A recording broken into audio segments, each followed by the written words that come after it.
story of San Francisco's most infamous female prisoner. The Bodkin-Dunning case was the first time the U.S. Postal Service had been used to commit murder. When you think of the late 1800s and early 1900s, you think of prim and proper society. This was not always true. People in this era misbehaved just as much as we do today. They were, however, much quieter about it in polite society. John Preston Dunning refused to live a quiet life.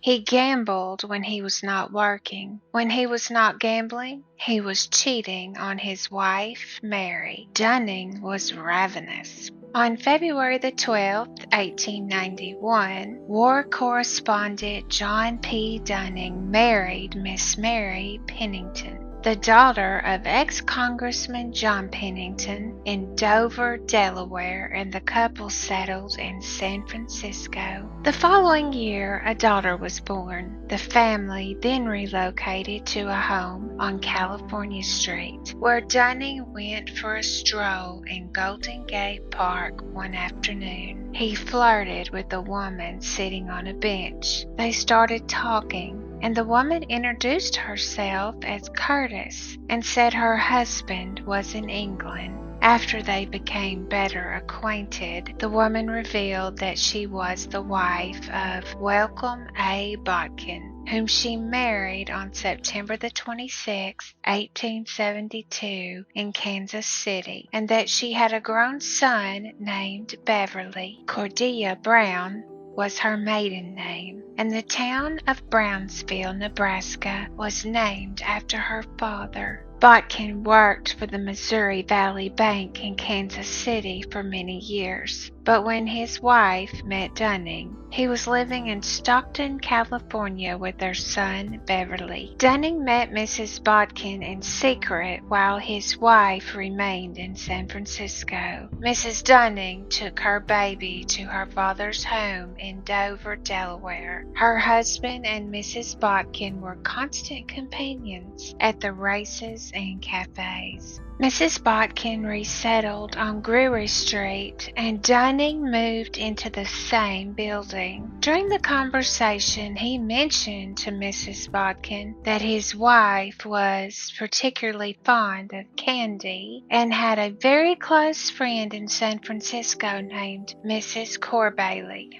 Dunning accepted a position as a war correspondent with the Associated Press on March the 8th, 1898, necessitating his immediate departure for Puerto Rico. When he told Mrs. Bodkin about his plans, she begged him to stay with her.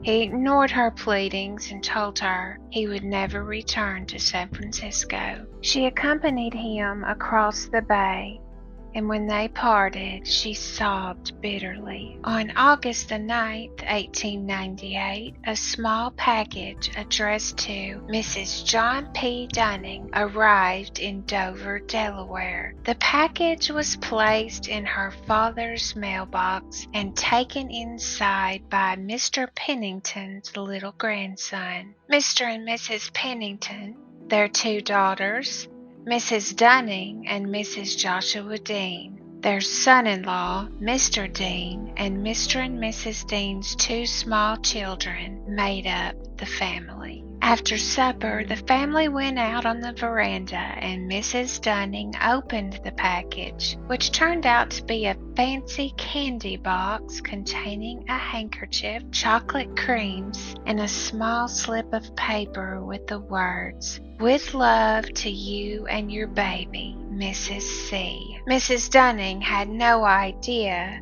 who had sent the package, but as a noblewoman with many friends, she did not suspect she had an enemy in the world, so her suspicion was not aroused. Mrs. Dunning and Mrs. Dean, as well as the two children, ate the candy, as did two young ladies, Mrs. Millington and Mrs. Bateman.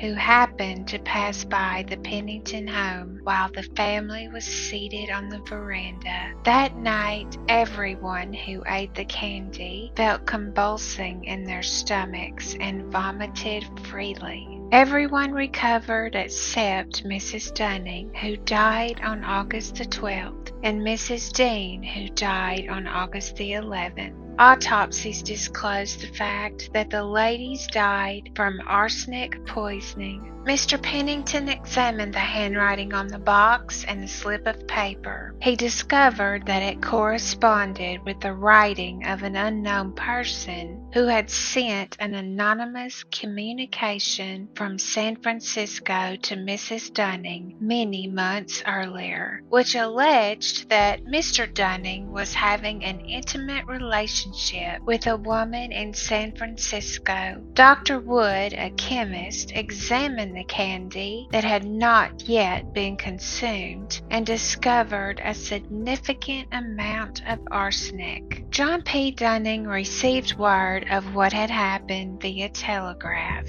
and immediately traveled to Dover. He recognized Mrs. Bodkin's handwriting and remembered his remark about his wife's fondness for candy and that his wife had a friend in San Francisco named Mrs. Cordelia, which accounted for the initial C signed to the note. Detective B.J. McVeigh was dispatched to San Francisco with the candy, handkerchief, candy box, and a note discovered inside. I.W. Lee's chief of police took over the investigation. Mrs. Bodkin was found in Stockton, California, where she lived with her husband and son. Detective Ed Gibson brought her to San Francisco, where an overwhelming amount of circumstantial evidence was piled up against her in a matter of days. Miss Sylvia Henney and Miss Kitty Didymer positively identified her as the woman who purchased candy from George Haas Candy Store on Market Street on July the 31st. Miss Henney also testified that this woman requested that the candy be placed in a fancy box without the firm's name on it and that it not be filled because she had another item to place inside the box. Mrs. Bodkin wrote love letters to John Dunning, and handwriting expert Theodore Kidka testified that the person who wrote the love letters also wrote the address on the candy box and the note inside.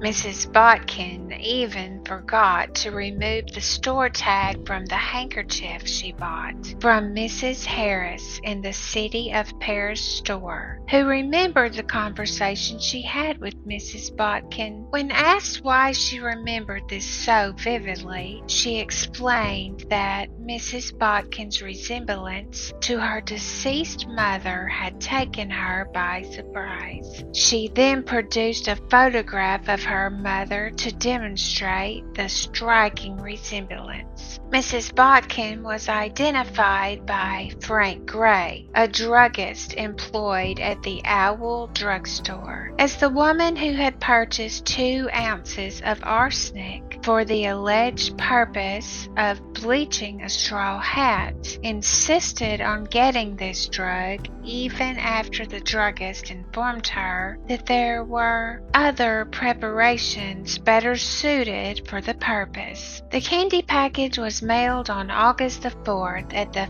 Ferry Post Office and was noticed by a postal clerk named John Dunnigan because the address, Mrs. John Dunning, reminded him of his own name. Mrs. Bodkin left San Francisco for St. Helena on the same day. Mrs. Almira Ruoff described a conversation she had with Mrs. Bodkin in Stockton on July the 27th, 1898, during which she inquired about the effects of various poisons on the human system and whether it was necessary to sign one's name when sending a registered package through the mail. W.P. Rosello, a porter, and W.W. Barnes, a clerk, discovered a torn piece of gilded seal, similar to those pasted on candy boxes, on the floor of Mrs. Bodkin's vacated room 26 after she left the Hotel Victoria at Hyde and California Street. The seal was proven to have come from Haas' store, and the candy box's wrapping clearly showed where it had been removed. Extradition papers were forwarded from Delaware, as it was planned to take her there for the trial. Her attorney, George Knight, attempted to procure her release because the evidence was insufficient. The jurisdiction was in California, not Delaware. Superior Judges Cook,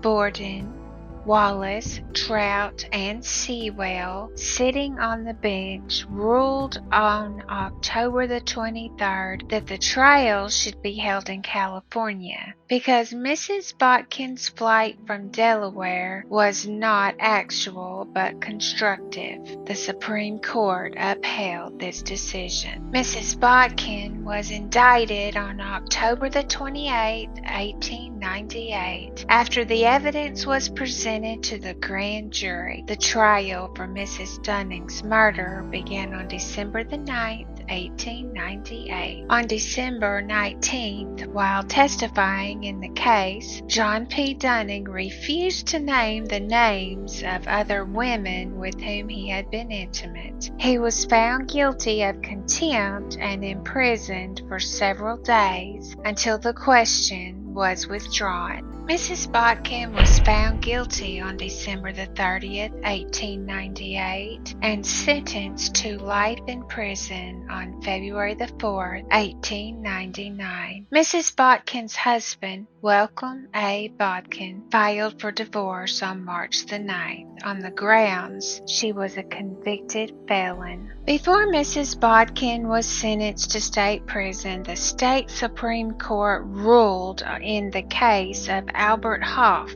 who murdered Mrs. Clute on Guerrero Street, that the trial judge erred when he stated in his charge to the jury that the circumstantial evidence has the advantage over direct evidence because it is less likely to be fabricated. It was determined that by doing so, he conveyed to the jury his thoughts on the strength and impact of the testimony, as well as his assessment of its adequacy. Because the same charge was used in the Bodkin and numerous other cases, she had no trouble obtaining a new trial. This required the return of all Delaware witnesses to San Francisco. The second trial also resulted in a guilty verdict. On August the 2nd, 1904, she was sentenced to life in prison. It was upheld by the state Supreme Court on October the 29th, 1908. Mrs. Bodkin was imprisoned in the Branch County Jail following her conviction, pending the outcome of the appeals process. Around this time, Superior Judge Cook lost his wife. Every Sunday, he rode out in a car that passed the jail to visit her grave. One Sunday, he was surprised to see Cordelia Bodkin in the vehicle unattended. The murderess signaled the car to stop at the county jail and proceeded in that direction, but she left the judge's sight. He launched an investigation the next day. It was claimed that the voluptuous woman had an intimate relationship with one or more of the guards, which explained why she was pampered at the jail. It was also asserted that she was accompanied on the pleasure trip by a friendly guard who was sitting in another section of the car. Judge Cook was unable to find anyone associated with the jail who would admit that the prisoner had been absent from the building on Sunday. The woman attempted to exploit the situation by claiming that the person who resembled her so much that the trial judge was mistaken was most likely the person who purchased the arsenic, candy, and handkerchief. The claim was dismissed. Mrs. Bodkin was in the Branch County Jail after the Great Earthquake and Fire. As a result of the destruction, she lost the comfort she had enjoyed for years. Although the Supreme Court had not yet decided on her case, she made an application to be transferred to San Quentin State Prison, and the request was approved on May 16, 1906. Her former lover,